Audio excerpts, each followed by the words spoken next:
This Newsfile, welcome, and Samson stake. Manasseh Azore hauls RTI Commission before Otumfuo. Last week, I celebrated and commended Police Constable Prince Fojo's act of honesty to a generation that struggles to cultivate such priceless values. He was alone when the Stanbic Bank ATM coughed out the 2,000 Ghana cedis cash. This low-rank officer could find reason to pocket the money, but he refused to keep what wasn't his. The bank and the IGP encouraged his example by giving him almost 6 times the amount, including an investment. Those who do wrong with seared conscience, not pricked by a sense of guilt, like to deceive themselves with the refrain, "Everybody is corrupt." But Fojo isn't alone in the police service. The name George Akufu-Dampare has brought such broad acceptance and excitement because he is an example of the values of hard work, fortitude, and honest accomplishments. I have been a witness to what his name can do within the service. He joined the service at the young age of 20 as a constable and without a degree some 30 years ago. He kept a clean record of professional conduct and spent time getting education to obtain a PhD and the highest rank in the service by merit. Some have schemed and sold their integrity to get the top job. But when it was his turn and he didn't get it, he prayed, worked, and waited.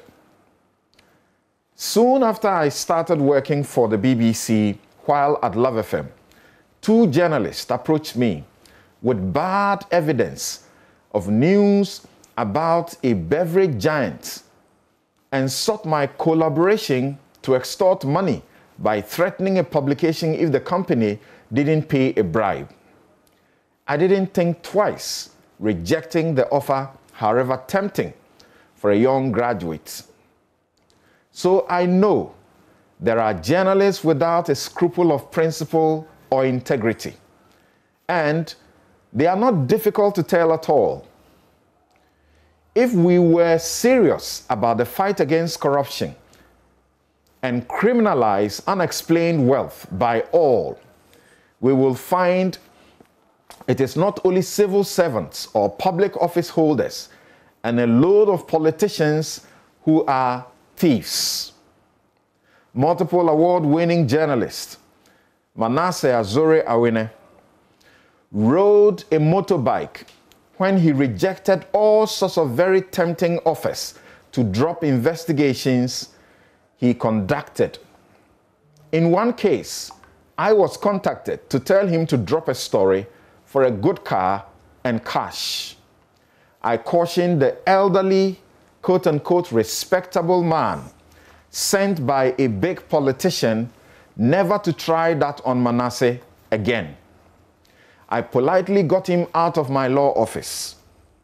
Manasseh has risked his life to do stories that those who hate the mention of his name today have commended highly and successfully made great political capital of. He and his journalism have not changed. If this retired Justice K.A. Oforiatta-led RTI Commission had come earlier, he may have taken it along to Otumfuo II when he joined names that evoke pure integrity, including Ashesi University's Patrick Ewa and Alhassan Andani over the weekend to receive the Millennium Excellence Awards. It has taken young Manasseh to take journalism and the media to the coveted awards. The citation accompanying his award described him as, quote, a treasured hero and a true patriot, unquote, for his journalism that saves the country money. In its very first decision, under the hand of its executive secretary, Yao Sapong Boateng, the RTI Commission ordered the Minerals Commission to supply information requested by online publication The Fourth Estate at Ghana cedis, 1 Ghana cedis 90 pesos by email, or at 1 Ghana cedis 80 pesos per page if it is supplying photocopies. They had demanded in dollars the equivalent of 6,000 Ghana cedis to supply the information. I wrote to point out they are wrong, but they were wrong and strong, insisting on that amount without any shame.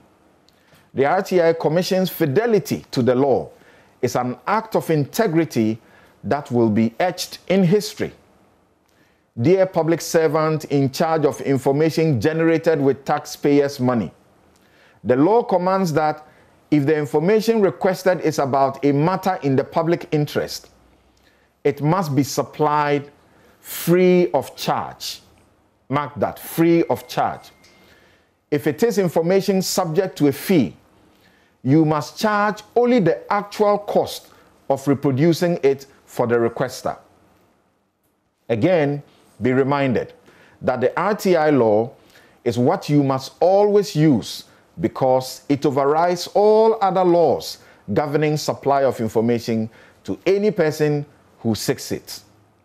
Please act in integrity, in service to God and country. That's my take. And this show is brought to you by Bank of Africa, strong as a group and close as a partner. MTN, everywhere you go. Ashasi University, educating ethical and entrepreneurial leaders for Africa.